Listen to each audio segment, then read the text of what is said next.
जय श्री राम सभी भक्तों को। जय माता की। फिर एक नई वीडियो के साथ हाजिर हो गए हैं और आज की जो हमारी वीडियो है इसमें आप बताइए कि पूजा साधना मंत्र जाप के दौरान बार बार हमारी अखंड ज्योत बुझ जाती है या अखंडित हो जाती है जिसको कहते हैं। तो ये क्यों होता है, क्या कारण होता है, और अगर ऐसी अखंड ज्योत हमारी बुझ जाती है तो क्या ये शुभ होता है अशुभ होता है, ये भी आप बताइए। और ऐसा कुछ बताइए जिससे हमारी अखंड ज्योत जो है कभी ना बुझे। तो आज की वीडियो इसी विषय पे है, हमारे साथ अंत तक बने रहना, तभी आपको सारी वीडियो समझ में आएगी। अगर वीडियो अच्छी लगती है तो लाइक करें, शेयर करें, कमेंट करें। चैनल पे पहली बार हैं तो चैनल को भी जरूर सब्सक्राइब करें। चलिए शुरू करते हैं आज की वीडियो। जय श्री राम जी। जय श्री राम, जय श्री बालाजी महाराज। कुछ ऐसा बताऊंगा कि आपकी अखंड ज्योति पर कोई दृष्टि भी नहीं डाल पाएगा। कुछ ऐसा आपको बताऊंगा।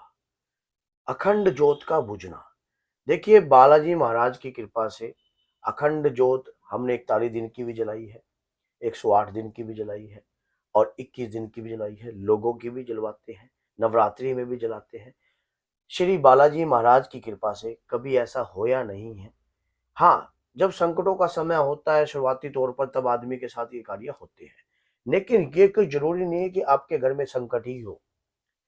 अब अखंड ज्योत का कुछ ऐसे बड़े बड़े मेजर कारण होते हैं जिसके कारण जो है अखंड ज्योत जो है बुझ जाती है। पहली बात तो ये होती है, जब भी आप अखंड ज्योत लगा रहे हो तो अखंड का मतलब होता है प्रतिज्ञा। अखंड प्रतिज्ञा मतलब अखंड आपने रहना होगा, एकदम पहाड़ की तरह, डंके की चोट पर। अखंड ज्योत का मतलब है साक्षात आप उस शक्ति का आह्वान कर रहे हो कि उन्हें आना ही होगा। तो आप अखंड जलाकर खुद नरम पड़ जाते हो। तो पहला कारण तो ये आपका आलस्य हैवी हो जाता है, या कोई नेगेटिविटी आपके घर में है जो आपको पूर्ण रूप से ताकतवर, या किसी भी मंत्र को जागृत करने की शक्ति, या किसी भी प्रकार का आपका पॉजिटिव ऑरा ना तैयार हो जाए, या आपका आभा मंडल जागृत ना होने लग जाए, तो कहीं ना कहीं वो आपको रोकती है। और तीसरा ये होता है कि हमारी बत्ती बनाने में गड़बड़। कई लोगों को बत्ती बनानी नहीं आती है, बत्ती को ज्यादा टाइट गूंद देते हैं, जिसके कारण घी ऊपर की तरफ चढ़ता नहीं है, और कईयों से तो चिमटी से उठती ही नहीं है। तो बत्ती पहले मैं नीचे से ही लेता हूँ, शुरुआत बताता हूँ आपको। बत्ती को हल्का गूंदना चाहिए, इतना टाइट नहीं होना चाहिए जिससे घी ऊपर की तरफ ना चढ़े। और घी की जब और वो टाइट होकर खींचोगे तो चिमटी से भी नहीं उठेगा।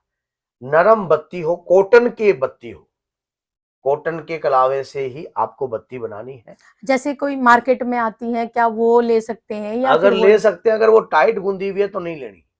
अपने हाथ से जी आप जी इस बत्ती की वीडियो माँ के प्यारे प्यारे चैनल चैनल। पर है, आप देख लेना, आपको जरूर पता लग जाएगी। आगे भी कभी भी आप अखंड ज्योत लगा रहे हो, ये तो माँ की कृपा है, बाबा की कृपा है कि आपके घर में अखंड ज्योत लगती रहे। तो ये वीडियो देखकर आपको बहुत कुछ सीखने को मिलेगा। अब आपने क्या करना है, अखंड ज्योत के अंदर आपने सिंहासन देना है। थोड़े से अक्षत डालने होते हैं, चावल अक्षत डालकर आप सिंहासन दीजिए। आप देवी को, अगर आप लगा रहे हो नवरात्रि की अखंड ज्योत, तो उसमें आपने अक्षत नहीं डालने हैं। उसमें आपने क्या डालना है, उसके अंदर आपने 2 इलायची डालनी है, 2 इलायची डाल देनी है। अगर आप बालाजी की ज्योत लगा रहे हो, थोड़े थोड़े से अक्षत डालने हैं, और 3 काली मिर्च डाल दीजिए। आपकी ज्योत के ऊपर कोई भी नेगेटिविटी, ना तो किसी भी प्रकार की दृष्टि डाल सकती है, ना उस ज्योत को बुझाने की कोशिश कर सकती है। लेकिन जैसा मैंने शुरू में बोला कि अखंड ज्योत, तो अखंड प्रतिज्ञा के अनुसार ही कार्य करना पड़ता है।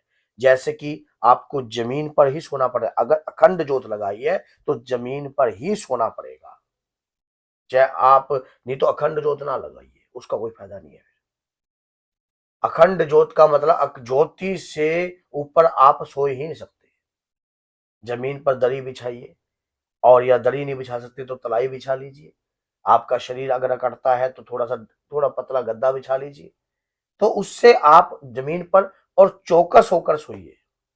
हर 3 घंटे का रिमाइंडर लगा दीजिए मोबाइल में, या शुरुआती तौर में आपको रिमाइंडर की आवश्यकता पड़ सकती है, नहीं तो उसके बाद तो फिर आपकी अगर आस्था। अपने आप ही आंखें खुलने लग जाएंगी।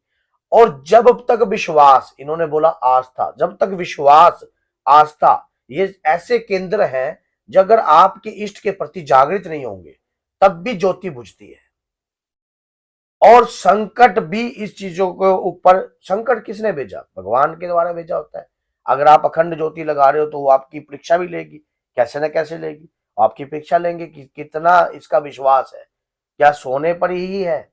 अगर आप अखंड ज्योति के दौरान, अब अखंड ज्योति वही व्यक्ति पूर्ण कर देता है और वही अपने घर से संकटों का नाश करता है जो अखंड ज्योति को पूर्ण रूप से निभाता है। अब कई बार पति पत्नी में भी इस प्रकार के तनाव चलते हैं कि आप अखंड ज्योति जल रही है तो आपको नीचे सोना पड़ेगा, और उस दौरान क्या होता है, बहुत सारे रूल फॉलो करने पड़ते हैं, ब्रह्मचारी का पालन करना पड़ता है अखंड ज्योति के दौरान। और जिस देवी देवता की आप अखंड लगा रहे हो वो देवी देवता आपके घर में, उनका आगमन जरूर होगा। और उस आगमन के दौरान अगर आप इसे ऐसी ऐसी त्रुटियां करते हो तो जिससे देवी देवता रुष्ट हो जाते हैं और आपके घर में कृपा की बजाय बल्कि दोष उत्पन्न होता है। तो ऐसा कार्य ना तो आपने करना है ना होने देना है अपने घर में। अगर आप इसी तरीके से जोत लगाओगे तो आपकी जोत 101% पूर्ण होगी। अब क्या करना है, मैं जो आपको शुरू में बोला था कि आपकी जोत के प्रति कोई गलत दृष्टि नहीं डाल सकता, कोई जोत को बुझा नहीं सकता, ऐसा क्या करें?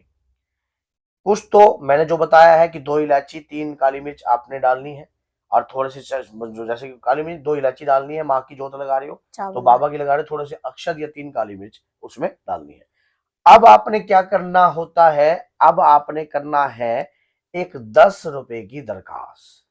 दरखास्त क्या है, इस हमारे चैनल पर ही वीडियो बनी हुई है, आप हमारे चैनल पे जाइए, उस पर पता लग जाएगा कि दरखास्त क्या है, पूरी और डिटेल कैसे लगाई और जाती है। कैसे लगाई जाती है। दरखास्त आपने लगानी है श्री बालाजी महाराज की, और माता की अगर जोत लगा रहे तो अरदास लगानी है 21 रुपए की, और वही जोत के पास ही रखनी है।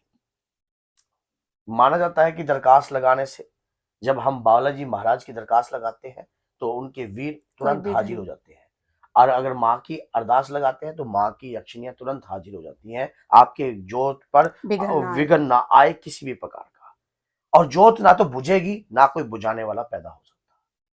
वो अलग बात है कि आपकी ज्योति के अंदर अगर आपकी बत्ती टाइट है, घी ऊपर नहीं चढ़ रहा आपके द्वारा, और दूसरा एक कारण और है, अगर आप जोत को ऊपर उठाते भी बार बार छिड़ते हैं तो आप एक अलग से जोत पहले ही बनाकर रखिए। आप उसी अखंड ज्योति से उसको जलाकर ज्योति को अलग से जला दीजिए जब आप जोत को ऊपर उठाओ। तो इस प्रकार से आपकी जोत ना तो बुझेगी ना किसी भी प्रकार का कोई विघ्न अखंडित होगी। पड़ेगा। तो बोलिए जय सीताराम, जय श्री बालाजी महाराज। और जिस आप शक्ति के तहत जोत को लगा रहे हो वो आपकी इच्छाएं पूर्ण हो। जय माता।